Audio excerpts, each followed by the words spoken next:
Добрый день, дорогие друзья. Это студия.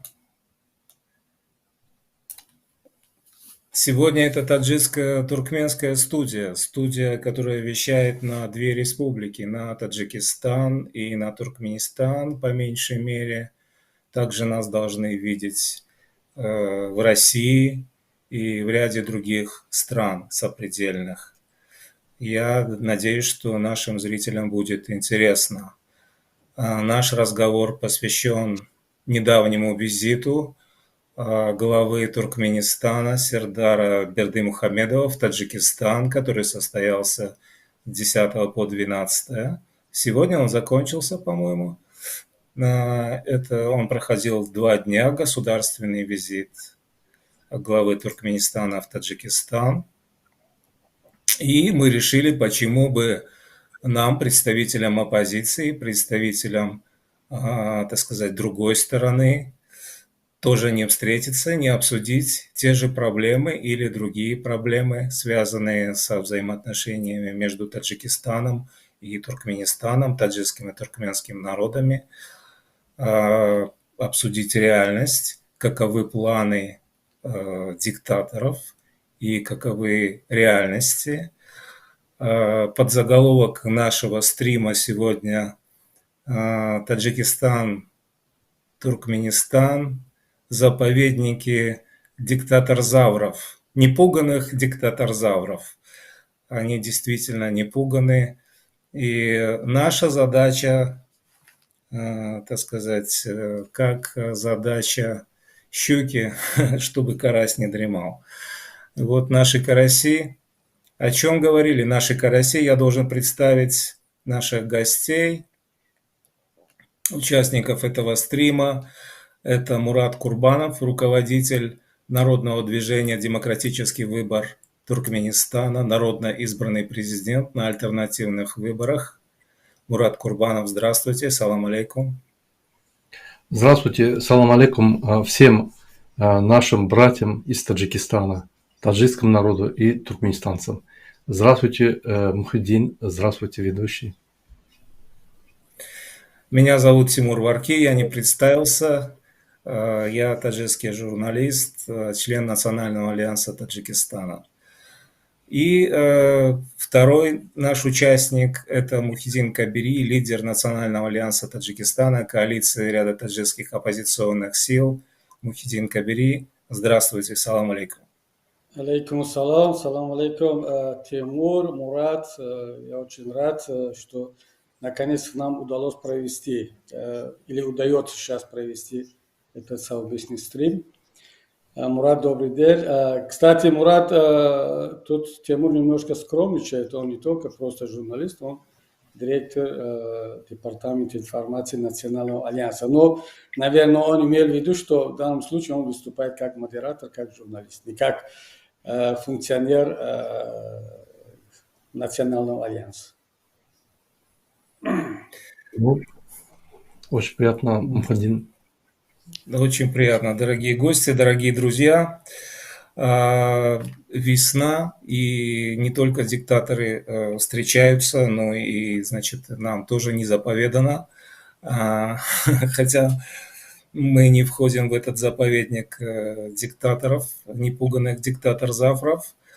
И первая ласточка, я думаю, этот наш стрим, совместный стрим, я думаю, должен пройти хорошо, успешно, интересно для наших зрителей и для нас, и для, так сказать, того анализа, в каком положении находимся мы, в каком положении находятся наши республики, наши народы и куда мы идем. Сегодня мы попробуем на это ответить, на эти вопросы. И я хочу начать, предоставить слово Мураду Курбанову. Мурад Ака, вот что вы можете сказать, какую оценку вы можете дать этому визиту, его содержанию, какие характеристики, его атмосфере, да, и планам, и реальности. В чем реальность? Прошу вас. Спасибо за предоставленное слово. Да, этот визит состоялся в качестве президента Туркменистана, незаконно избранного Сердара Бердымухамедова, первый визит в Таджикистан. Таджикистан и Туркменистан уже на протяжении 30 лет между собой осуществляют дипломатическую связь, да, установили дипломатические отношения. И вот первый такой значимый визит состоялся. Итоги этого визита для нас, они ясны. Когда два диктатора встречаются, обговаривают какие-то торговые, экономические отношения, какие-то обмен политических каких-то отношений, социально-экономических, это понятно. Это они будут развивать свою диктатуру и немного для народа что-то. Если они 30 лет не смогли развить ничего, ввиду того, что ваш президент, наверное, находится около 30 лет у власти, наш президент хоть и только пришел, передача власти состоялась буквально год назад, но тем не менее он продолжает работу своего отца, то, что отец начал 17 лет назад. То есть, грубо говоря, за 17 лет, на протяжении 17 лет они не смогли улучшить и развить отношения. Не думаю, что сегодня эти отношения наберут такой темп развития и скорость. Не думаю. То есть, какие-то проекты заработают, какие-то, скажем, отношения будут достигнуты, договоренности достигнуты, конвенции подписаны. Это все хорошо, конечно. Надеюсь, что это для наших народов будет положительной стороной. Вот Гурбангул Бердымухамедов в 2021 году обещал построить школу в Дайханском объединении Эргеш-Султан у вас. И в этом году, вот приехав с очередным визитом, то есть первым визитом Сердар Бердымухамедов, он заложил фундамент. Я очень надеюсь, что школа на 540 мест имени Махтум Кули, нашего философа, математика, нашего гуманиста, будет построена в этом Дайханском объединении Эргеш-Султан. И надеюсь, что это для жителей окажет какую-то большую помощь, чтобы они получали хорошее образование. Несмотря на то, что этот господин, незаконно избранный президент, в Туркменистане не построил ни одной школы, но радует то, что хоть в Таджикистане что-то он пытается построить. В целом, вот итоги этого визита. Смотрите, спасибо за ответ. Я немножко посмотрел, полистал, почитал. Давно ничего не было слышно о взаимных отношениях Таджикистана и Туркменистана. Мы помним, что была какая-то пора заморозки взаимоотношений, что-то связанное с каким-то сексуальным скандалом. Дипломаты таджикские,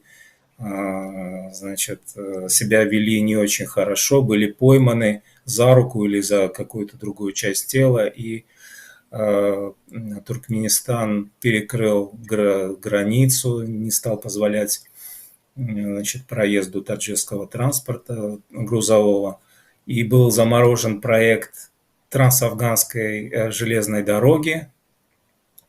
Якобы Таджикистан, Эмомали Рахмон отказался в этом участвовать. Очень много, так сказать, подписано сейчас, ну, во всяком случае, пакет 23 соглашения подписано.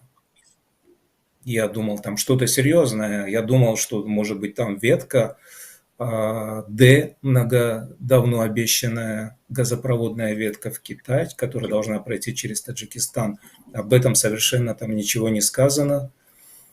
Сказано в основном что я вычленил для себя, может быть, я что-то упустил. Это важное соглашение в области транспорта, таможни и, так сказать, транзита груза, видимо, и Туркменистан интересен для Таджикистана как транзитный участок для переправки каких-то грузов, так же, как и Таджикистан для Туркменистана для связи с Китаем тоже интересен как какой-то транзитный участок. Что вот вы скажете по поводу жив этот проект ветка Д газопровода или нет? Что, собственно, суть, в чем там сказать соль? Есть ли там соль вообще или это просто вода? Ну, как вы знаете, Туркменистан инвестировал очень большие деньги в морской порт Туркменбаши, и он хочет раскрутить этот торговый порт, то есть довести все грузы Центральной Азии на этот порт и оттуда, значит, Баку или в Российскую Федерацию, или на порта Ирана доставить и реанимировать этот порт, потому что очень много средств было потрачено. Логистика, они развивают логистику, это понятно, но ее они развивают очень давно. Денег ни у одной стороны нету. Ни у Таджикистана, ни у Туркменистана выделить какие-то 3, 4, 5 миллиардов. Туркменистан, скорее всего, деньги найдет на строительство Аркадага, который обошелся туркменистанским гражданам Туркменистана 3 миллиарда 700 миллионов, но не найдет на эту логистику, которую надо вставить. Когда два государства подписывают отношения по развитию транспорта, коммуникации, логистики и так далее, то есть подписание соглашения – договор о намерениях. Намерения могут быть, но если нет финансовой составляющей, осуществить это очень проблематично. Поэтому если Китай не подключится, ни у Узбекистана, ни у Туркменистана, ни у Таджикистана свободных таких средств нет. Они, скорее всего, истратят эти средства на поддержание своего режима, да, но никак на, скажем, инвестирование в долгосрочные такие непонятные проекты для них, потому что они прекрасно знают, режим может рухнуть в любой момент. Поэтому вот то, что вот видно, они будут финансировать. А эти все соглашения, которые подписаны, это как бы хорошие идеи, но, к сожалению, они всегда остаются идеями. Потому что ни у туркменской стороны нету серьезной команды, которая может эти идеи осуществить, экономику держать, очень сильных хозяйственных, очень сильных экономистов, финансистов и так далее. У нас кадровый голод. Не знаю, как у вас. Поэтому просто если будет торговая как бы идти поток, то Туркменистан готов принять и использовать морской порт Туркменбаши. Вот, грубо говоря, вот этим и закончится. То есть, если Таджикистан надо развивать, значит, Таджикистан должен искать где-то средства. Туркменистан должен искать где-то средства для развития как бы транспортной составляющей. Поэтому единственное, что вот я заметил, что Туркменистан якобы рассматривает вопрос строительства текстильных комбинатов на территории Таджикистана и закупкой алюминиевой продукции из Таджикистана. Вот это, возможно, заработает. А остальное все в социально-культурной сфере заработает, двусторонние обмены, это связано с тем, чтобы прославлять диктатуру, это заработает. А вот логистика, да, инвестиции в логистику, я думаю, что достаточно смелая такая инициатива, не подтвержденная никакими деньгами. Ну, простите, Туркменистан известен экстравагантными какими-то, так сказать, сооружениями, вращающийся красный золотой Туркменбаши, там золотые памятники из золота, Где деньги? Столько лет качали газ, газа много, газ нужен миру на мировых рынках. И что, нет денег? Куда делись деньги? Ну, вопрос в том, что где деньги? Деньги мы знаем где. Они у Гурбангулы Бердымухамедова и Сердара Бердымухамедова. Все деньги, которые поступают от экспорта нефтегазовой продукции, 70-80% оседают на специализированных фондах, которые не подотчетны государству. То есть не подотчетны ни Центральному банку, не подотчетны ни налоговой инспекции. Эти фонды сам, значит, президент управлял, раньше Гурбангулы Бердымухамедов. Сейчас постановлением, подписанным закрытым постановлением, мы даже не знаем, кто им управляет. Однозначно Гурбангулы Бердымухамедов. То есть диктатура никогда деньги в Центральный банк не поставит. Поэтому все деньги, которые были, они украдены. Например, аэропорт Туркменистана, новый международный аэропорт, он стоит 800 миллионов долларов. Его подняли до 3 миллиарда 500 миллионов. Стоимость подняли. То есть у нас строительство идет в таком темпе, что цены завышены в 3-5 раз. Как я говорю, он отстроил город Ашхабад, город Аркадак сейчас отстраивает. Можно было минимум 3 или 4 вилаята одновременно построить. То есть в других городах, города центральных областей построить и сделать такой же, как город Ашхабад. То есть вот эта часть украдена. Поэтому Туркменистан сегодня не обладает большими финансами. Все, что он декларирует, это обман. Все, что он строит и показывает, гигантомания, это чтобы украсть побольше денег. Допустим, его интересуют крупные проекты, где можно украсть по-крупному. Чем красть, допустим, с 10 жилых домов по 15 миллионов долларов, лучше построить вот город Аркадак за 3,5 миллиардов долларов. Поэтому инвестировать куда-то, я не думаю, что у них денег нет. Если у них были бы деньги, они бы инвестировали в Туркменистан. У нас промышленность... Простите. Да, у нас промышленность не хватает этих денег. Да, вот меня это поражает, я не могу ответить для себя на этот вопрос, это парадокс. Он заметен, как бы присущий Таджикистану тоже и всем диктатурам. Они говорят, вот имам Али Рахмон говорят, Таджикистан Азмани, то есть Таджикистан принадлежит мне. То есть они приватизировали Таджикистан весь вместе со всей семьей, этот спрут семейный. Ну, то же самое и, значит, в Туркменистане. Если они относятся к государству, к людям, к земле вот этой, как к своей собственностью, почему они не вкладывают свои деньги в эту собственность для того, чтобы, может быть, снять еще больше, чтобы создать рабочие места, чтобы вот запустить вот эту логистику, чтобы вот эту промышленность, вот это вот все запустить. Ну почему? Вот у вас есть ответ на этот вопрос? Да, я тоже думал над этим, почему они делают.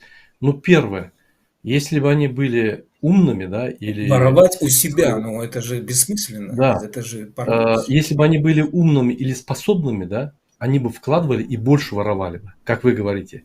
Но, к сожалению, посмотрите, что ваш диктатор, что наш диктатор. Они, ну, среднестатистический человек, чиновник. Это же не супер человек, у которого идея мощная, как Ататурк, или который имеет серьезные планы развития Туркменистана или Таджикистана. У них даже планов развития нет. Они живут сегодняшним днем. Их основная задача через репрессии удержать власть. Основная задача политическую картинку сделать, что благодаря им в стране все спокойно и все развивается.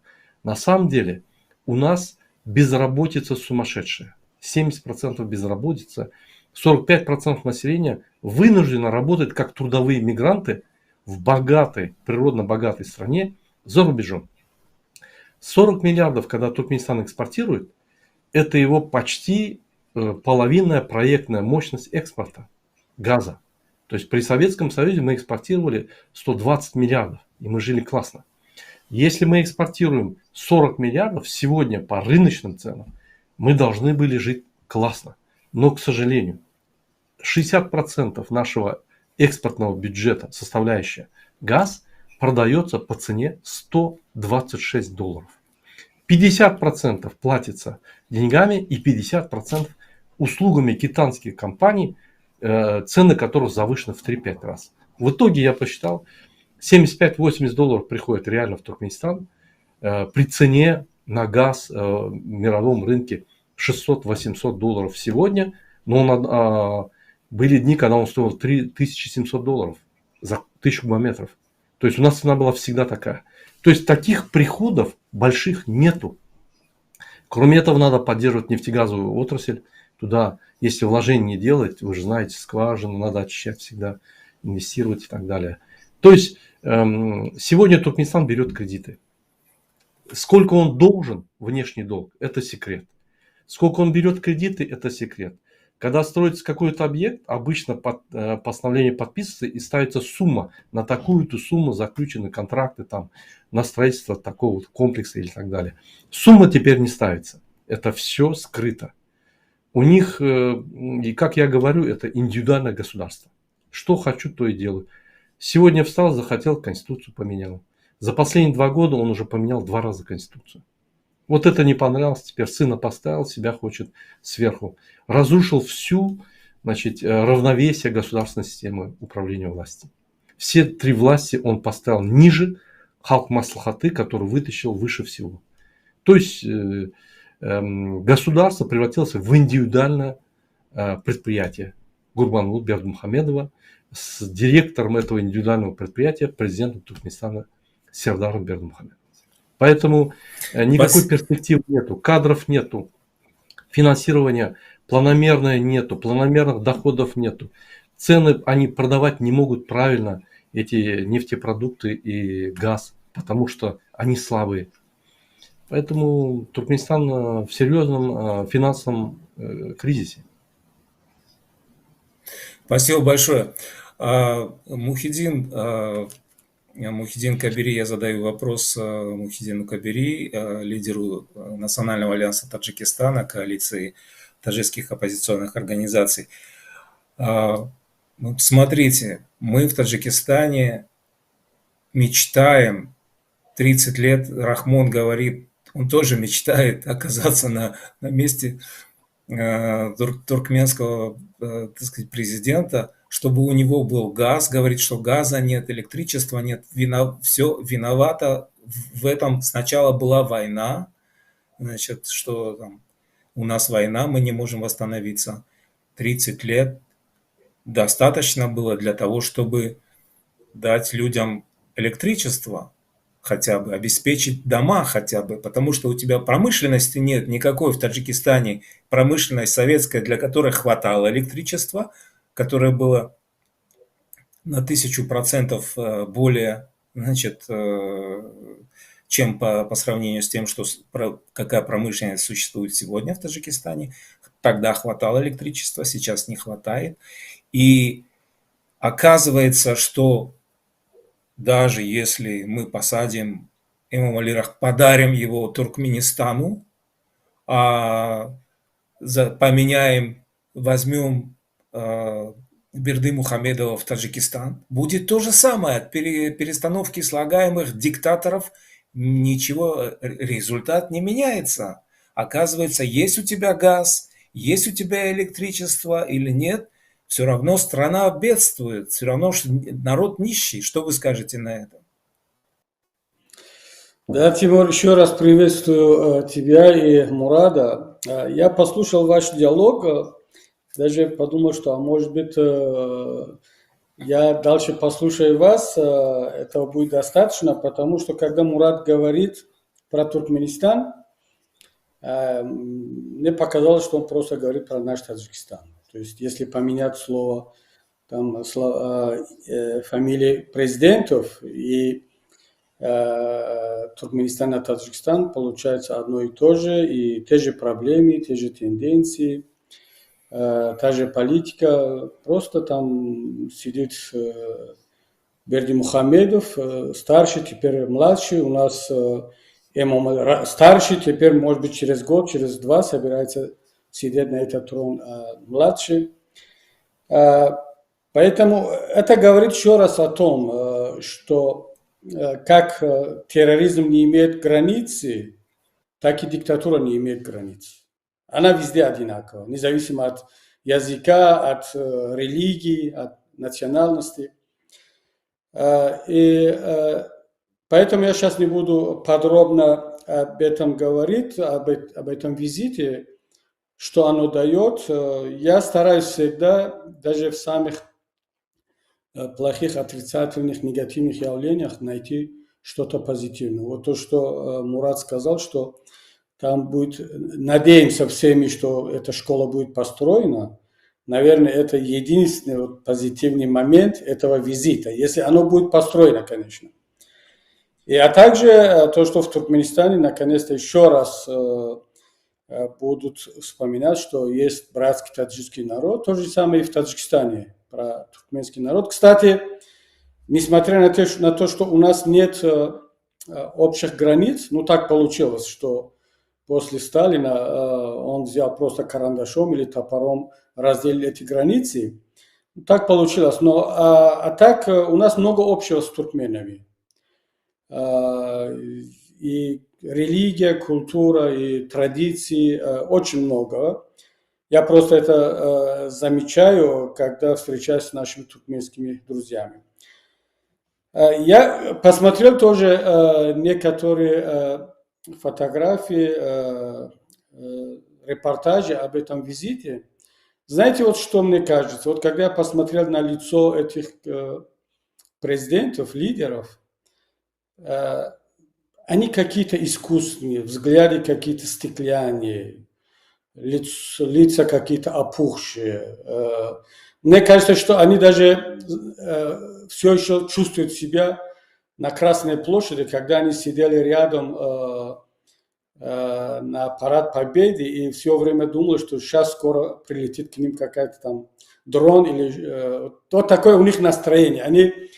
Они даже, по-моему, чувствовали себя даже в Душанбе, как будто Путин их заставил прилететь в Москву. И вот Путин заставляет их подписать какие-то документы там. Вот эти лица, стеклянные взгляды, какие-то искусственные, чисто протокольные движения, это говорит о многом. Это говорит о том, что у них нет ничего искреннего. Даже эти подписи, которые они поставляют там, ничего не значит ни для туркменского народа, ни для таджикского народа. Такие документы, эти стандартные соглашения, договора, они подписались раньше, будут подписывать еще. Но вся проблема в том, что без изменения власти во всем регионе, как в Таджикистане, так и в Туркменистане, во всех постсоветских государствах, если не будет меняться общая политика, если регион не будет двигаться в сторону демократии, народовластия, эти визиты, эти договора, они ничего нашим народам не дают. Представьте себе, что даже этот визит, может быть, они объявили об этом, я просто пропустил, но почему-то в средствах массовой информации, если ошибаюсь, можете поправить меня, об этом визите до дня совершения визита нигде не написали. Они даже боятся в нашем регионе, в Центральной Азии, заранее объявить об этих визитах. Когда во всем мире, тем более государственный визит, но представьте себе, что президент США, Франции, там, канцлер Германии куда-то летит с государственным визитом. Хотя бы там за несколько дней, за неделю об этом сообщается, чтобы подготовить народ, население, средства массовой информации. А тут они взяли без объявления, совершают какие-то госвизиты. Они боятся даже об этом сообщить. Они живут в постоянном страхе. И вот это говорит о многом, что они даже боятся объявить об этих визитах, сообщать своему населению. Так что я думаю, что тем более, что представьте себе, что их никто не приглашает. Они сидят, друг друга перезвонят, говорят, ну, а почему не совершит к нам государственный визит для того, чтобы показать, скажем, туркменскому народу, что президент еще куда-то летит, с кем-то встречается, он еще рукопожатный, с кем-то, с каким-то лидером государства. То же самое и Рахмон. И они будут совершать эти госвизиты, официальные визиты, рабочие визиты друг к другу. Но максимум еще каким-то государствам региона Китай, Белоруссия, члены ШОС.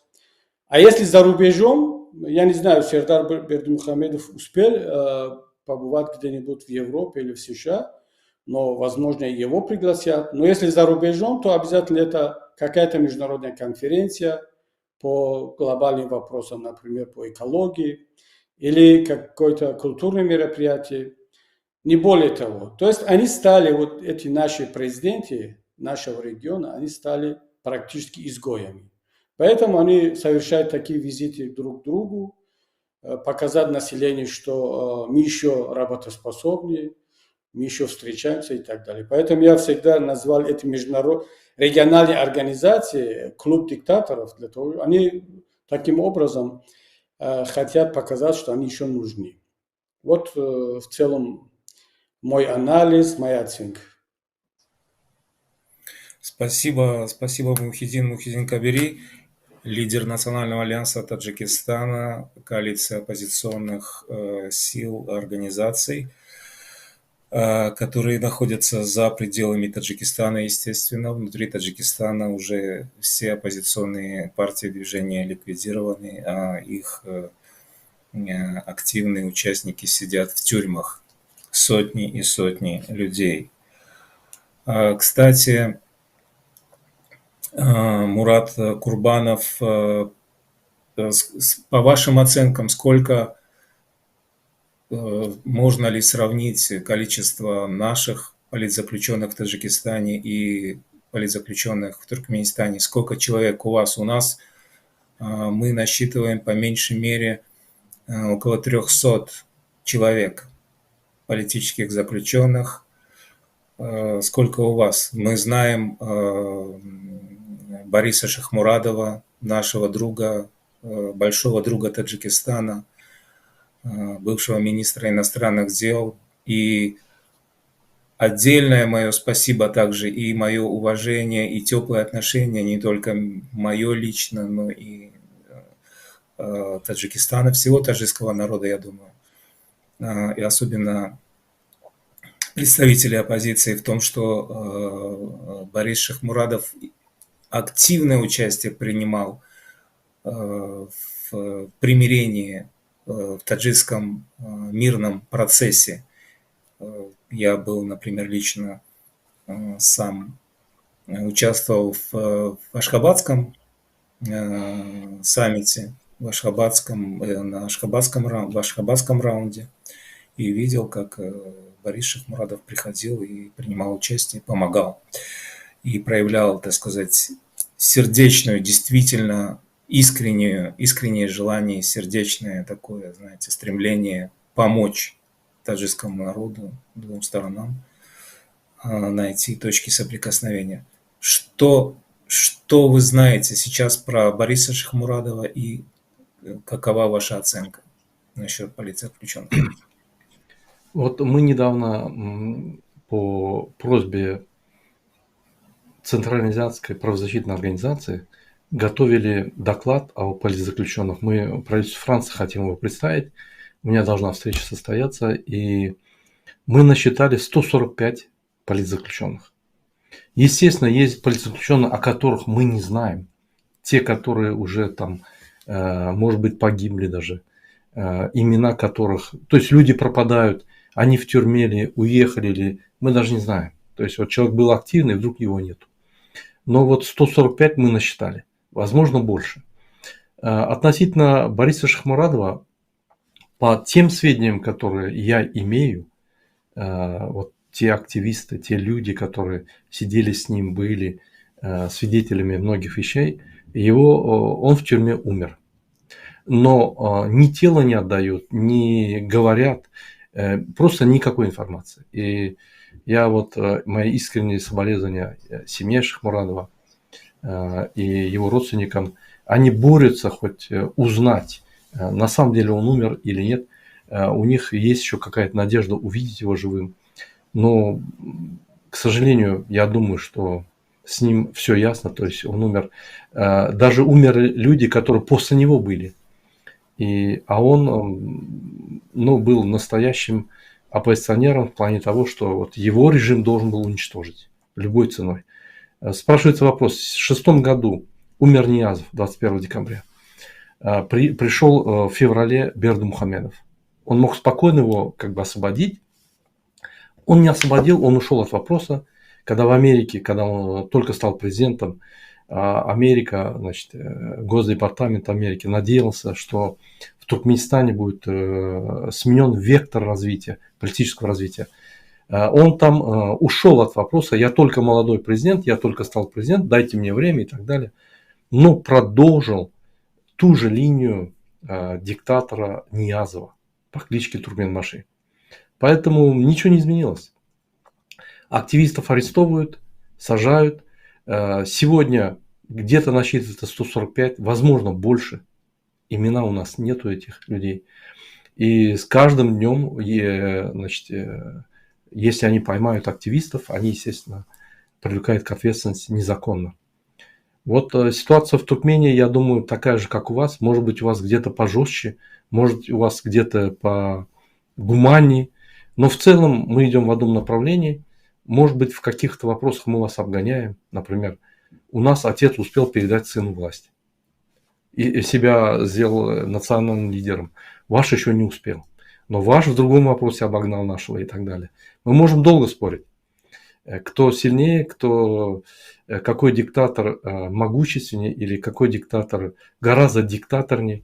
Они все идут в этом же направлении. Поэтому это система репрессий, это система ущемления прав человека, это система выстраивания личной диктатуры и давления на простых граждан.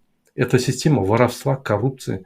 Туркменистан 100% коррупция. Сейчас уже они официально говорят, чиновники, столько-то денег надо заплатить. Уже официально говорят, уже даже не скрывают. Сам Сердар Бердымухамедов проводит собрание и говорит правоохранительным органам: вы не смотрите на закон, никто у вас спрашивать не будет закон. Делайте то, что я говорю. То есть сын только встал, народ ждал от него реформы, там надежду, какая-то надежда была, что ладно, папа, правоворавшийся, с ума сошедший человек, но этот сын, придет новая кровь, хотя бы первые несколько лет сделает реформы, там страну чуть-чуть поднимет и так далее. Но его все реформы за целый год были: это установление визы в сторону Турции. Туркменистанцы не могут без визы вылетать в Турцию. И второе — ущемление прав женщин. Вот то, что он сделал. Это его достижение за последний год. Скажите, пожалуйста, известно ли вам, ведете ли вы, так сказать, свой лист Магнитского в отношении туркменских чиновников, представителей силовых структур, которые должны подлежать санкциям? Почему-то мы сейчас видим, что в отношении России наконец-то это заработало, да? А в отношении других диктатур, Таджикистана, Туркменистана, идет business as usual. По-прежнему и президента, так называемого самозваного президента Таджикистана Эмомали Рахмона, узурпатора, встречает там где-то, так сказать, в ООН, или, допустим, в Париже уже был визит, и якобы скоро ожидается еще один визит в Париж президента так называемого президента Таджикистана. Ведете ли вы работу для задействование этих рычагов санкций, наказания диктаторов и их чиновников за преступления против человечности, за уголовные преступления. Относительно Туркменистана, да, мы ведем, но ситуация такая, что там можно каждого брать и сажать, кто работает в органах. Это настолько поголовно, как я говорю, охватило 100% коррупция. То есть людям даже продохнуть не дают. Но, конечно, есть отъявленные, допустим, не чиновники, это племянники президента, племянники вот этого так называемого национального лидера по кличке Аркадак, Гурбангулы Бердымухамедова, его племянников, его сестер, его родственников прямых, Сердара Бердымухамедова. Вот это окружение, да, и чиновники, которых поддерживают. Там есть такой Чары Аманов, который кардинал, значит, подпольный, который организовывает все между отцом и сыном. Отец и сын ругаются, он их, значит, между ними, значит, ведет переговоры и так далее. Вот есть такие вот чиновники, которые имеют какие-то небольшие должности, но имеют решающую роль в Туркменистане, потому что в Туркменистане государства нету. Все вот эти государственные механизмы, структуры, машины – это просто картинка. Как почтовая картинка ставится вот каких-то красивых мест. На самом деле все, что сзади, там управляется родственниками. Наверное, у вас такая же картина. Поэтому структура нужна, чтобы иметь какие-то дипломатические отношения. Через эти дипломатические отношения делать свои дела и все. А так, внутри, там уже все ясно. Поэтому мы вот думали, всех не пересадишь, но основных надо выбрать. И вот сейчас у нас список дополняется. Мы скоро будем встречаться в Европарламенте и с правительством Франции. Мы этот список передадим и будем настаивать.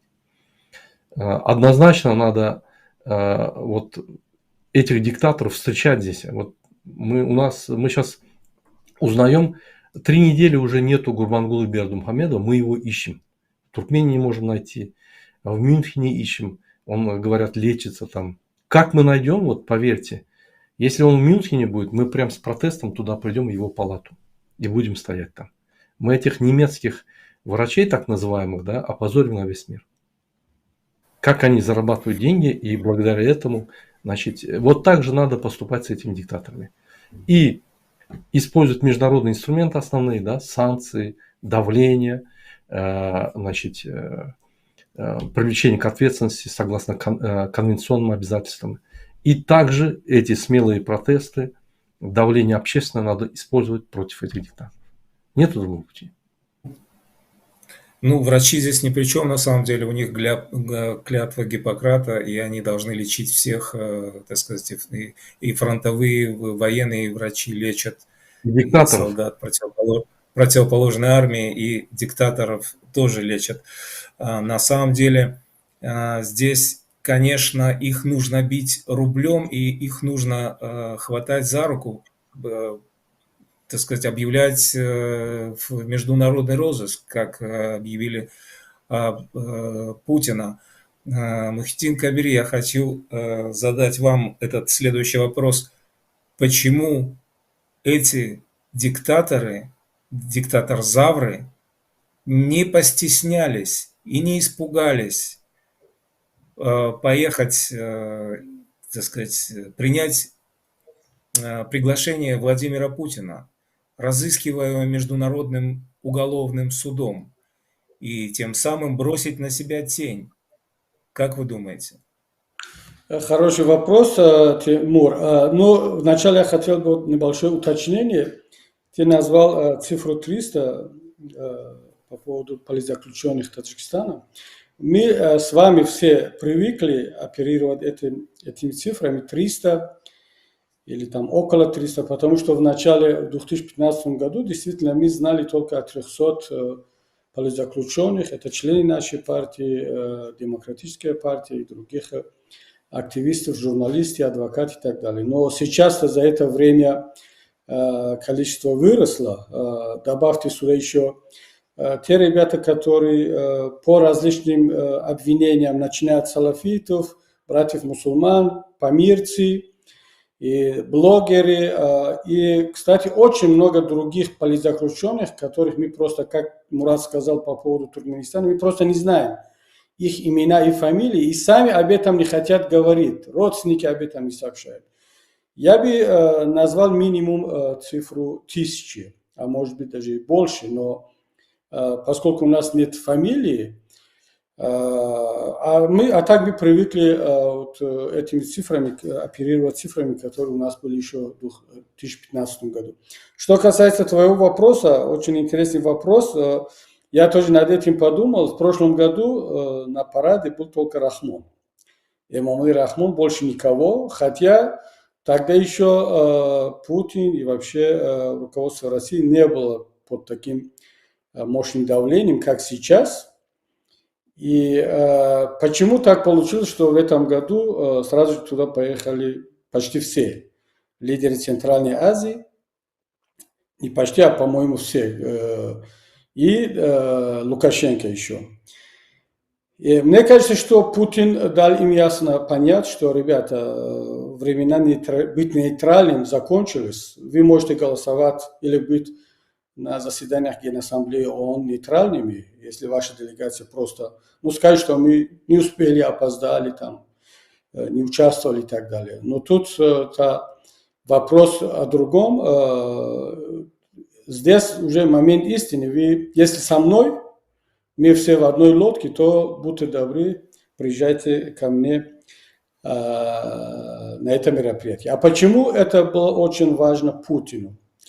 Мне кажется, что Путин использовал президентов других государств как щит для своей безопасности. И ведь Украина, если действительно эти дроны были украинскими, а по-моему в этом никто не сомневается, что дроны, которые атаковали Кремль, они были украинскими. И если вдруг опять кому-то в голову придет атаковать Красную площадь, парад, то тогда это Украина или какая-то другая группировка, оно будет иметь дело уже с не одним правительством, а уже там сидят лидеры нескольких других государств.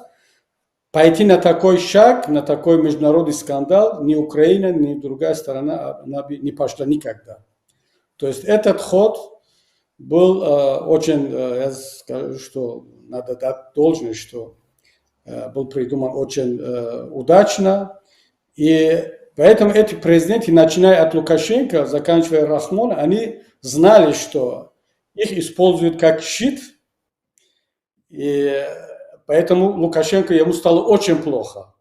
Он не мог об этом сказать, ему не хотелось участвовать, то ли из-за страха, то ли из-за того, что он под давлением участвует, все-таки он лидер независимого государства.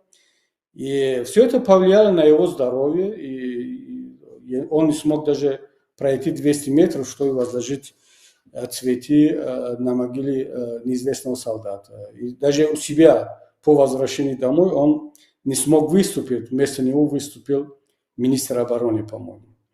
То же самое по лицу было видно, что вот посмотрите на фото, как они все сидят, какое у них выражение лица. То есть я думаю, что Путин очень удачно и хорошо их использовал.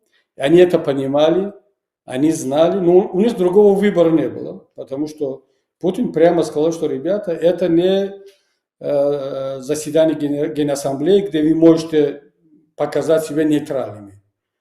Вопрос идет о том, что вы с нами или против нас.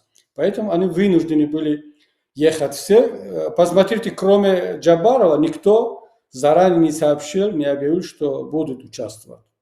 Он-то более-менее поступил по-мужски, а все остальные, видимо, ждали до последнего момента. Но есть слухи, я, по-моему, где-то еще прочитал, что Путин звонил каждому лично. То есть общее приглашение, которое отправляется по линии МИДа, было недостаточно. И вот личный разговор, я не знаю, каким тоном он разговаривал с Рахмоновым, с другими лидерами. Ну, то, что они появились, несмотря на все эти угрозы, и вынуждены были там сидеть, значит, разговор был серьезный. Спасибо. Мурат, есть у вас что добавить к этому? Да, я бы хотел тоже добавить чуть. Вот Мухаддин, мой старший брат, правильно сказал, что эти зависимые диктаторы независимых стран, они полностью зависят от Путина. Все, что Путин скажет, они прилетят, сделают. Вот в Туркменистане Сердара Бердымухамедова и Гурбангулы Бердымухамедова мы называем предателем Родины. Потому что он все интересы туркменистанцев, Туркменистана предает Путину. Все, что Путин скажет, санкции, не санкции, он просто тупо делает. Где-то он пытается Эрдоганом укрыться, спрятаться за Эрдогана, там, пытаться туда перебежать. Но человек, который не имеет мужества провести свободные выборы и выиграть на выборах, который сам себя объявляет национальным лидером, на самом деле является самым ненавидящим человеком в Туркменистане, они поэтому боятся, им Путин нужен. Я так одно понял, они без Путина не могут, и Путин без них не может. То есть они, как вам сказать, как военнообязанные, они Путина обязанные, зависимые президенты независимых государств. Поэтому, как Путин сказал, так и будет. Щит будет, они будут щитом, они будут подставкой, они будут прокладкой, они будут что угодно. Все, что для Путина надо, они сделают. Окей, спасибо вам за ответ. Тогда еще один такой дополнительный вопрос. Как вы думаете, участвуют ли Таджикистан и Туркменистан в реэкспорте? Помогает ли Путину Таджикистан и Туркменистан избежать санкций? Мухиддин Кабири, прошу вас. Я думаю, что Таджикистан с удовольствием участвовал в этих схемах, но инфраструктура Таджикистана не так уж она развита, она не позволяет помогать России. А для этого у России есть другие партнеры, более крупные, с более развитой инфраструктурой и с более развитыми международными связями, скажем, Казахстан, Китай где-то, даже Турция. Кстати, Турция иногда в открытую говорит, что не признает некоторые европейские санкции, потому что они учитывают интересы Турции, и при принятии этих санкций никто не согласовал эти санкции, этот пакет мер с Турцией. Поэтому Турция ведет себя более свободно в этом плане. Кстати, и Запад позволяет Турции и лично Эрдогану этого делать, потому что и Запад нуждается в Турции. Эрдоган лично, Турция как государство нужна Западу как посредник при решении каких-то вопросов, например, зерновая сделка. Без участия Турции это было бы невозможно.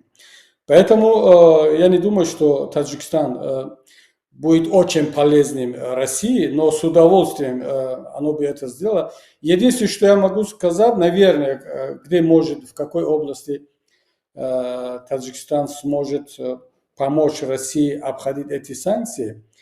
Ведь золото России, оно тоже попало под санкциями, а Таджикистан является одним из основных, не основных, но довольно крупным поставщиком золота некоторым европейским государствам, Индии, насколько я знаю.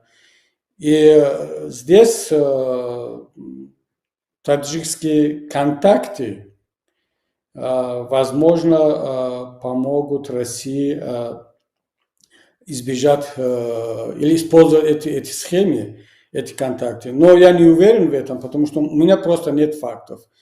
Не знаю по поводу Туркменистана. Скорее всего, Туркменистан, это Мурат сам скажет, наверное, опять может быть только газ. Если, например, Россия может поставлять свой газ Туркменистану, а дальше Туркменистан может перепродавать этот же газ другим потребителям, как свой туркменский газ. Что насчет завода по изготовлению иранских дронов?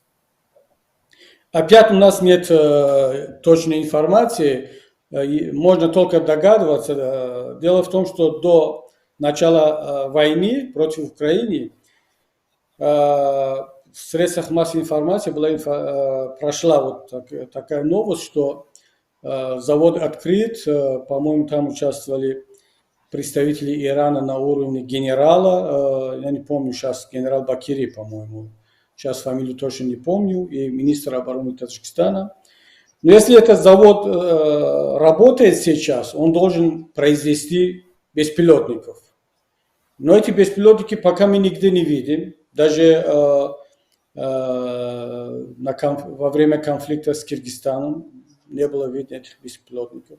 Тут возникает вопрос, или завод не работает, как все другие проекты, которые открываются за последние годы, или завод все-таки работает, а беспилотники поставляются куда-то за рубежом. Поэтому можно только догадываться, поскольку у нас нет информации, мы не можем об этом с уверенностью сказать.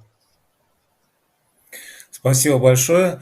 Также будем иметь в виду, что Таджикистан помогал Ирану, в том числе через Бабака Занджани, быть для Ирана под санкциями своеобразной прачечной по отмыванию подсанкционных денег. Но, Тимур, не надо забывать, что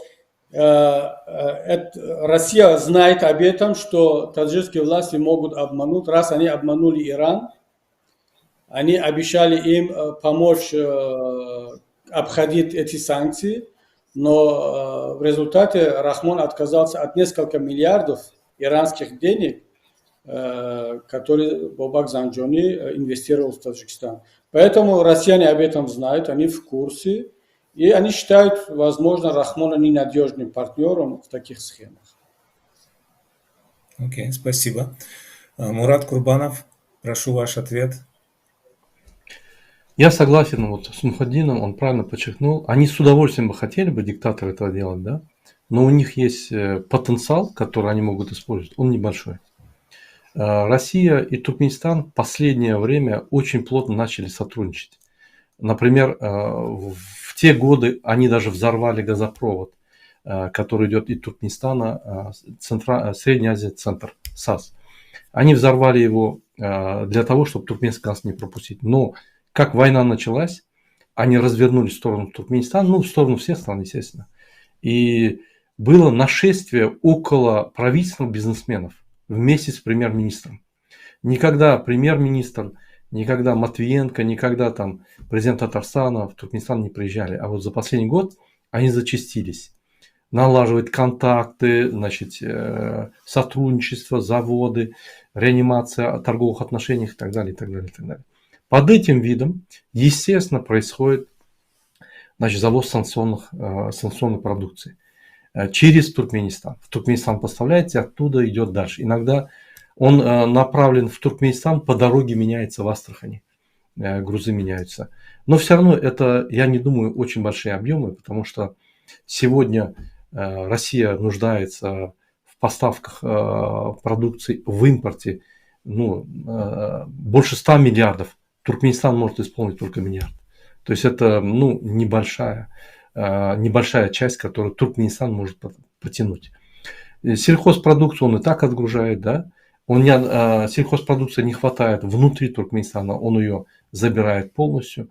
Продукты питания он грузит на юг России, без остановок, вагонами идут через Баку, Туркменбаши, Баку и дальше поездами. Паромная переправа.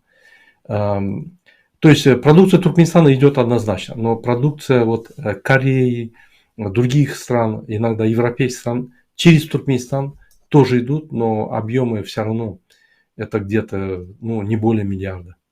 Я, если не ошибаюсь, за последний год с Туркменистана 8 или в 10 раз поднял, значит, торговые отношения с Российской Федерацией, то есть мы перешли, по-моему, миллиард. Если я не ошибаюсь, надо перепроверить цифры. То есть вот это вот в 10-кратное увеличение, 8-кратное увеличение, это связано именно с тем, что не то, что потенциал Туркменистана заработал, то есть экономика поднялась, заводы заработали. У нас заводы, как и в Таджикистане, они еле-еле выживают, то есть весь потенциал не используется, они не вышли на проектную мощность. Поэтому идут скрытые поставки, санкционные поставки и так далее. Понятно. Именно так, потому что Путин говорит как раз курочка по зернышку клюет и имеет в виду в том числе это, в том числе возможности Туркменистана, в том числе возможности Таджикистана, пусть миллиард, пусть не 100, не 10, как несколько тысяч, как в Казахстане, как Мурат Аблязов прочитал целый список. Оказывается, Казахстан увеличил в десятки тысяч раз, значит, импорт некоторых товаров двойного назначения. То есть, ну, это же не просто так, это неспроста. И только после визита Блинкина было сказано, что в Казахстан, что Казахстан будет бороться, что Казахстан ни в коем случае не помогает России избежать, так сказать, санкций. Это очень интересно. Это очень интересно. Была такая информация, что страны, диктаторы Центральной Азии, вот эта пятерка диктаторов приняла приглашение Путина после настоятельного совета председателя Си Цзиньпиня, руководителя Китая. И якобы это связано с тем, что они очень не хотели приезжать, но китайский лидер посчитал, что будет вызовом, будет нехорошо по отношению к Владимиру Путину, если эта пятерка поедет в Китай, но не поедет в Москву. Что вы думаете по этому поводу? И вот предстоит визит всей этой пятерки в Китай, и при этом они не боятся как бы замазаться, как бы вот бросить на себя тень. То есть они уже не боятся, они уже сменили хозяина, им уже ничего не страшно, они не боятся ни санкций, ни, так сказать, вот, морального осуждения со стороны Запада. Они уже определились, они уже вошли в коалицию, так сказать, оси, диктаторской оси, да, которая борется вместе с Россией против свободного мира, которая насилует Украину, бомбит, уничтожает мирные города, мирное население. То есть эти диктаторы Центральной Азии, как вы считаете, они уже определились и уже не боятся, то есть у них есть уже крыша? Мухиддин Кабири.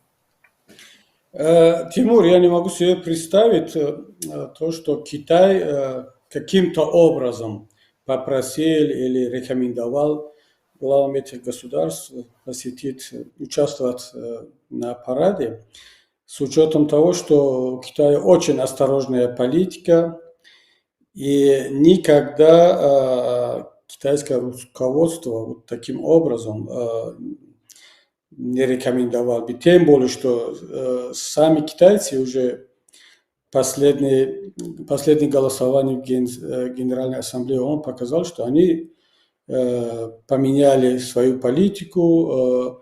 Лидер Китая позвонил Зеленскому. После визита в Москву каких-то очевидных результатов мы не видим. Китай не помогает оружием России, а все знают, что у России нехватка оружия, боеприпасов и так далее. Поэтому я не думаю, что Китай каким-то образом повлиял на решение глав государств Центральной Азии поехать в Москву.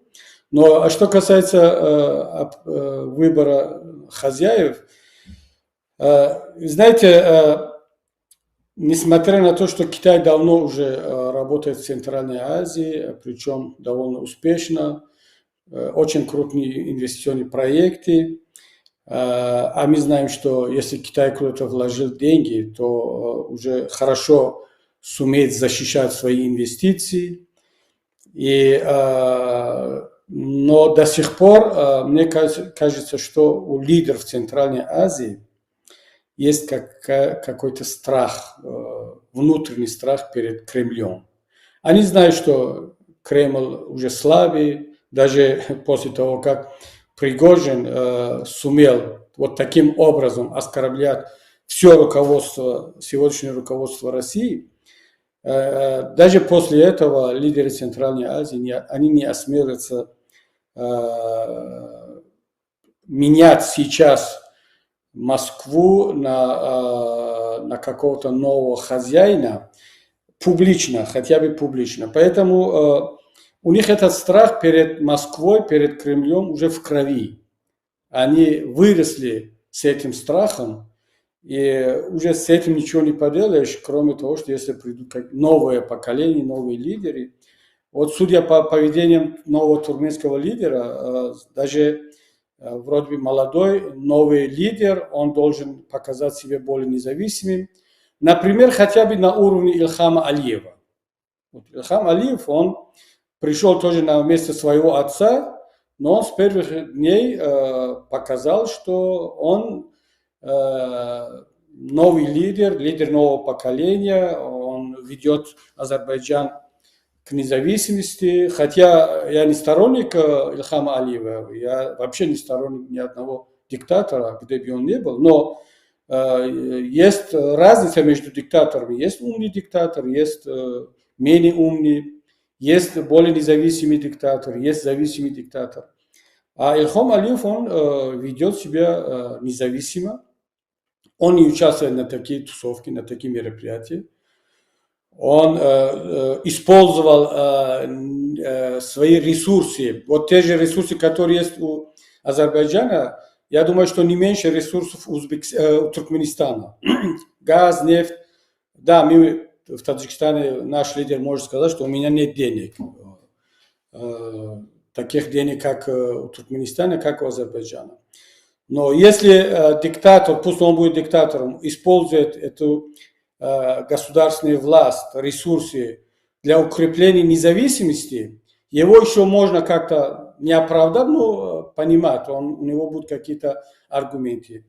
А туркменский лидер, он взял и просто поехал. Я думаю, что тут просто страх, внутренний страх, такой исторический страх, который сложился у всех лидеров Центральной Азии. Поэтому пока есть диктатура в России, пока есть Путин, даже если после Путина кто-то придет из этой команды, этот страх будет сохраняться у всех лидеров Центральной Азии. Как только в России поменяется власть, придет там демократическая власть, и новая власть покажет, что новая власть готова сотрудничать с лидерами и вообще со всеми государствами Центральной Азии на равных условиях, будет уважать суверенитет, независимость этих государств, тогда, возможно, у них появится возможность, если кто-то останется после этого у власти, почувствовать некую свободу. Хотя этот стокгольмский синдром так быстро не уходит, когда человек влюбляется в своего насильника. И даже после того, как поменяется власть в России, я боюсь, что у этих лидеров Центральной Азии, если они останутся у власти, этот синдром будет до конца жизни. Спасибо, Мухиддин Кабири. Мурат Курбанов, вам слово. Да, я бы хотел добавить, вот я не думаю, что Китай именно сказал это, потому что это противоречит обычной логике. У Китая очень серьезнейший дипломатический потенциал, очень серьезнейшая стратегия, планы, цели. Оно, как при Советском Союзе, 5-летними планами они идут, очень строго. И такую ошибку они не будут делать однозначно. Если обратить внимание на страны Центральной Азии, хотя все возможно. Если обратить внимание на страны Центральной Азии, то они зависимые диктаторы независимых государств. И для них Путин это защитник, для них Путин это их диктатор, для них Путин это шеф банды. И поэтому все, что Путин скажет, они будут делать. Почему? Потому что у Путина есть инструменты влияния.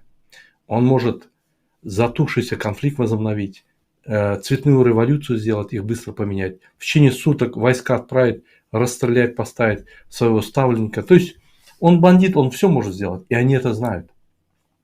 Вот я был свидетелем разговора наших чиновников, они были на встрече у Путина. Путин нашего президента отвел в другую комнату и ударил, и дал пощечину.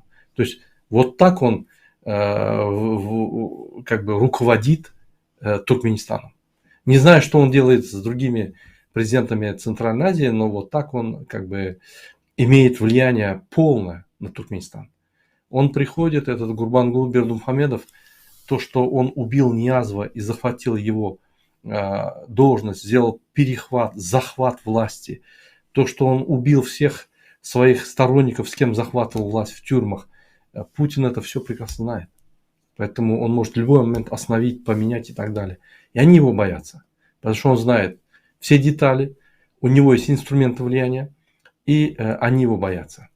Возможно, если другой президент придет, пускай даже менее диктатор, чем Путин, у них появится небольшая свобода, но этот стокгольмский синдром все-таки он сработает. Они все равно будут смотреть на Москву все. Потому что это не лидеры нации.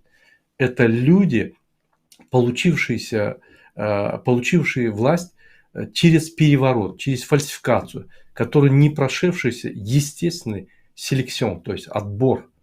Поэтому у них нет никакой народной поддержки. Например, у нашего президента вся поддержка это 3-4% его родственников, там, родственники его сына, родственники его внуков, там, родственники его родственников и так далее. А народ мечтает его просто, извините за выражение, на вилы поднять. Поэтому не думаю, что китайский лидер мог себе позволить позвонить, но я уверен, что Путин, если им сказал, они побежали. Вот касательно Туркмении могу сказать, что Гурбангулы Бердымухамедов любит, когда Путин зовет, бежать первым. Но, к сожалению, он пропал 3 недели, поэтому он отправил своего сына. Видать, он болен или не может поехать. В Туркменистане они делают так. Когда один улетает, другой кресло охраняет. Когда папа улетает, сын кресло охраняет. То есть они охраняют кресло и боятся переворота. Эта схема, новая схема диктаторов, у них круглосуточное дежурство этого кресла президента. Я думаю, она у вас тоже наступит скоро. Вот у нас это новая технология диктаторов. Когда мы начали уже нажимать на этого Гурбангулы, он позвал на усиление своего сына, теперь они оба охраняют это кресло. Один, если в отъезде, другой обязательно в стране должен быть. Поэтому Спасибо. Я думаю, что под Путиным вся Центральная Азия, и пришло время выходить оттуда, но эти диктаторы не выйдут оттуда, пока мы не встанем и их не поменяем, и не станем независимыми по-настоящему. Спасибо. Что ждать от визита в Сиань, в Китай, лидеров Центральной Азии, который пройдет через неделю? Мухиддин Кабири. Я думаю, что это для лидеров Центральной Азии очередной шанс попиариться, использовать этот визит как элемент пропаганды у себя дома. А так они на таких более-менее крупных мероприятиях погоду не делают. Они одни из участников для, скажем так, тусовки, для массовки. Но таким образом, знаете, дается им еще один шанс, им дают сигнал, что в случае, если Запад будет вести против вас какие-то санкции за участие, скажем, на этом параде или за поддержки войны против Украины, за обход санкций и так далее, то вы можете рассчитывать на нас, на других государств региона, как АСЕАН или ШОС, ОДКБ, может быть даже БРИКС. Сейчас многие говорят, что БРИКС хочет играть более-менее независимую роль, и многие надеются на то, что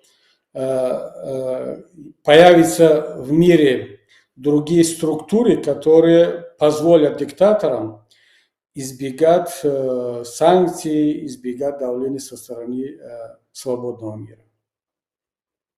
Спасибо. Мурат Курбанов, что вы можете добавить? Ну, я думаю, что вот правильно заметил Мухиддин, это для подтверждения своего иммунитета, что их кто-то куда-то приглашает, потому что вот про нашего незаконного президента Америка, Европа сразу заявили, мы не подтверждаем эти выборы, передача от отца к сыну власти мы не считаем правомерной и так далее. И вот в Таджикистан он поехал для того, чтобы наш президент якобы для того, чтобы подтвердить, что его кто-то уважает, кто-то приглашает. В Китай он поедет просить деньги. Все вот относятся к Туркменистану как к самой богатой стране. Самая богатая страна может быть, когда руководитель работает, контролирует финансы, правильно расходует, правильно, бережно относится ко всем, развивает страну и так далее. Создает стабилизационный фонд. Вот этого всего нету. У Туркменистана нет стабилизационного фонда. Денег нету. Он вот на строительстве дорог между городами занимает у ЕБР 350 или 700 миллионов долларов он занял. И дает своим родственникам, чтобы осваивать. Они поедут туда, вот наша делегация, и продолжать встречу по поводу построения новой газотранспортной линии для увеличения объема экспорта туркменского газа. Вот это основная задача. И засветиться вот перед экранами, что они, президенты их приглашают и так далее. Больше никакой стратегической задачи нету у туркменского правительства и, соответственно, президента. Как вы видели, Сердар Бердмухамедов, хоть он и закончил дипломатическую школу, хоть он и закончил в Швейцарии вот эту вот специальную академию, он нигде не говорит по-английски, он заученные тексты читает, даже самостоятельно ничего не может сказать. Поэтому даже сам президент Гурбангулы Бердмухамедов разочаровался в нем и хочет его поменять вообще-то, потому что, никчемный. Если вы заметили, в последнее время Гурбангулы Бердмухамедов ездил и на саммит, и в Турцию на встречу Средняя Азия, Эрдоган. Везде он ездил вместо своего сына. Тот даже на работу не приходил. Сегодня Центральная Азия уходит из-под Путина. И есть три региональных игрока. Это Россия, Китай и Эрдоган. Вот идет борьба между ними, кто заберет Центральную Азию под свое крыло. Китай раскручивает эту вот линию, да. В частности, Центральная Азия, идя туда, чуть-чуть уходит от зависимости России. Хотел бы идти, конечно, но этого не получится. То есть они играют вот между этими игроками тоже, эти зависимые диктаторы независимых стран. Вот так происходит. Это игра просто, и все. Спасибо. И последний, может быть, вопрос. Мы уже в эфире более часа. Значит, каков ваш прогноз? Что будет? Как закончится? Я думаю, что очень многое сейчас, может быть, судьбы мира решаются в Украине, на фронте, на линии разграничения, чуть ли не по Бахмуту, да? Вот линия, где решается судьба мира, может быть, да? И судьба режима, путинского режима, и судьба сателлитов путинского режима, диктатор, вот этого заповедника непуганных диктатор-завров, также не может на них не отразиться положение, в котором окажется Россия и режим Путина. Каков ваш прогноз, Мухиддин Кабири? Я не сторонник вообще прогнозов, потому что я очень осторожный в этом плане, но, тем не менее, все факты говорят о том, что Украина победит. Что значит Украина победит? Если Украина не проиграет эту войну, это уже победа Украины. Если Украина восстанавливает свою территорию, это уже победа Украины. Если даже Украина выходит на границы до этой войны, до 2014 года, это уже победа Украины. А дальше пойдет все по принципу домино. Наверное, первым будет меняться власть в Беларуси, потому что это самый ближайший сосед Украины и России. А дальше все зависит от того, какая власть будет в России. То есть сама окончание войны в Украине и победа Украины, она не приведет непосредственно к каким-то коренным изменениям в Центральной Азии, если у власти в России останется та же сила, как и сегодня. То есть независимо от того, останется Путин или кто-то заменит Путина, но из этой команды, то вряд ли какие-то особые изменения будут в Центральной Азии. Но если в России будет меняться власть, будет демократическое правление, тогда это уже можно с уверенностью сказать, что одним за другим будут рухнуть все диктаторские системы в Центральной Азии. Тут все зависит от того, например, я бы не сказал, что, скажем, Казахстан, Узбекистан, которые после прихода новых властей, они успели провести какие-то хотя бы косметические реформы, провели выборы, показывают какую-то независимость во внутренней и во внешней политике, и они состоялись как государство. Я прежде всего говорю о таких государствах, как Таджикистан и Туркменистан, где вот сегодня мы еще раз убедились, послушал Мурада Курбанова о том, что очень много общего между этими государствами. Поэтому если мы надеемся на какие-то изменения в Центральной Азии, самые ближайшие кандидаты – это Таджикистан и Туркменистан. Спасибо, Мухиддин Кабири. Мурат Курбанов, прошу вас. Да, спасибо. Я бы хотел подчеркнуть, добавить то, что сказал Мухиддин. Действительно, Украина уже сделала много чего. Она перемолола основные стратегические силы России, военные силы.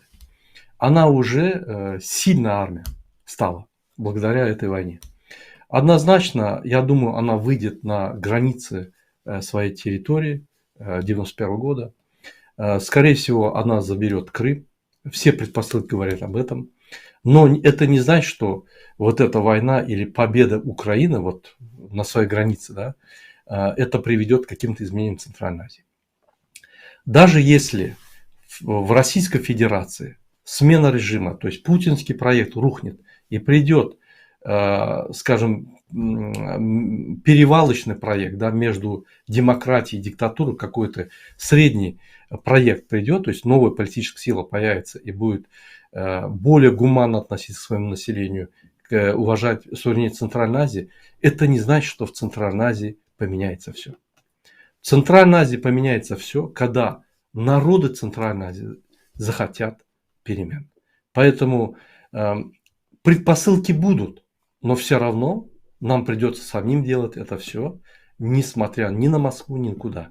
Поэтому я всегда говорю, окно возможностей открываются. И вот эти окно возможностей будет существовать недолгое время. И народы Центральной Азии должны воспользоваться этим. В противном случае мы можем проспать нашу свободу, которую как бы мы могли бы получить. Я думаю, что именно наши народы, соответственно, и оппозиция в том числе, и все чиновники, которые работают сегодня, обслуживают диктатуру, они должны правильно понять, вот этот шанс наши страны не должны упустить. Поэтому предпосылки: Украина победит, Россия ослабнет, это все будет, но это не даст стопроцентного результата, чтобы наши народы стали независимые и демократические. Вот мое мнение. Спасибо большое.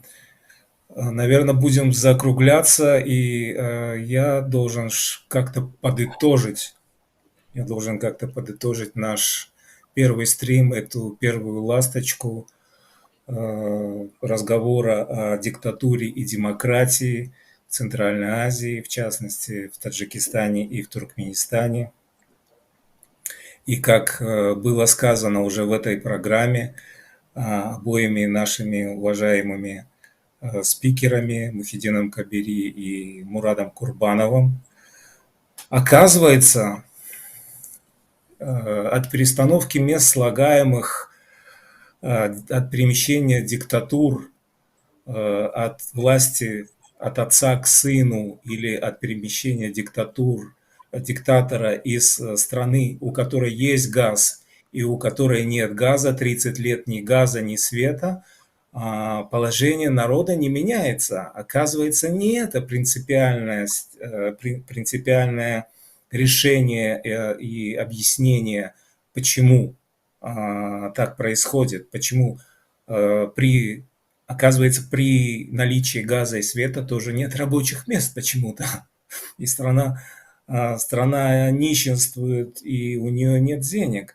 Вот в чем дело. И мне на память приходят в этой связи приходят слова нашего знаменитого таджикского поэта Луика Ширали, который сказал еще до строительства, когда начиналось строительство Рагунской ГЭС, он сказал, даже если построят сотни или тысячи рагунских ГЭС, Таджикистан останется темным, Торикистан мемонат.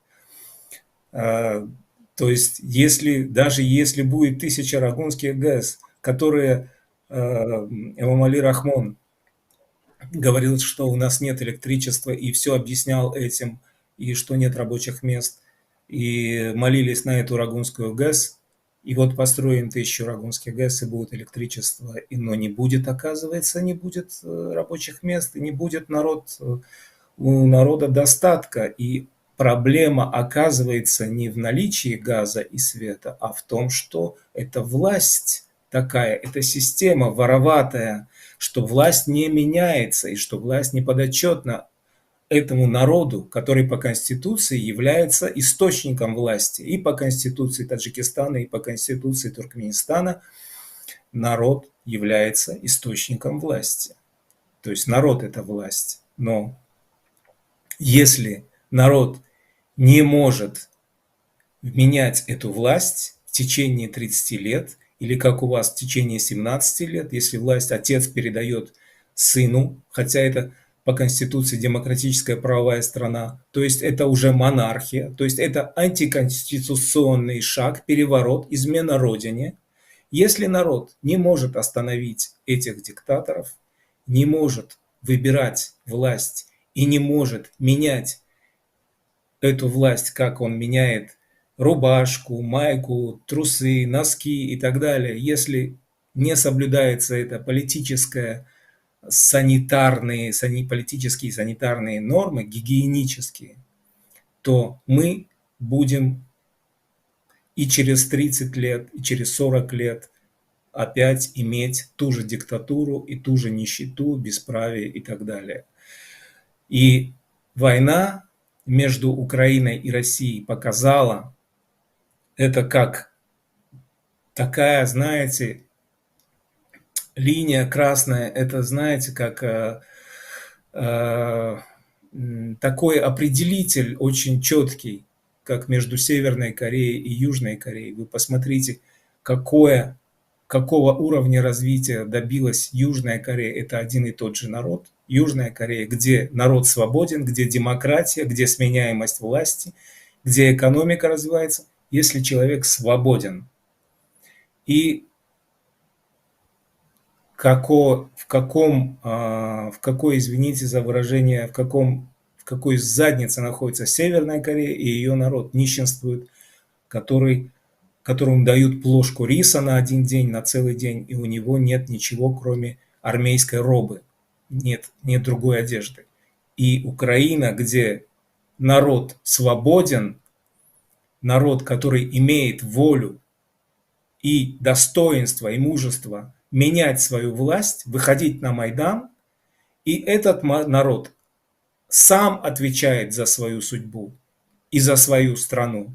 И этот народ, свободный народ, защищает свою страну от дракона, где рабы бегут с фронта, рабы бегут от мобилизации, где сам дракон в Кремле прячется в бункере и прикрывается другими драконами, динозаврами из Центральной Азии.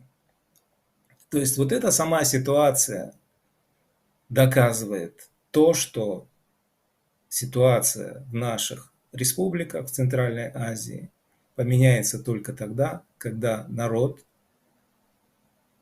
каждый человек ощутит себя гражданином, который обязан взять власть в свои руки, вернуть себе власть в свои руки и менять власть регулярно. Придет Мурат Курбанов через 5 лет, 2 срока, 10 лет, спасибо за работу, до свидания. Придет Мухиддин Кабири, 5-10 лет, 2 срока, спасибо, дорогой, до свидания. Пришел, должен прийти другой.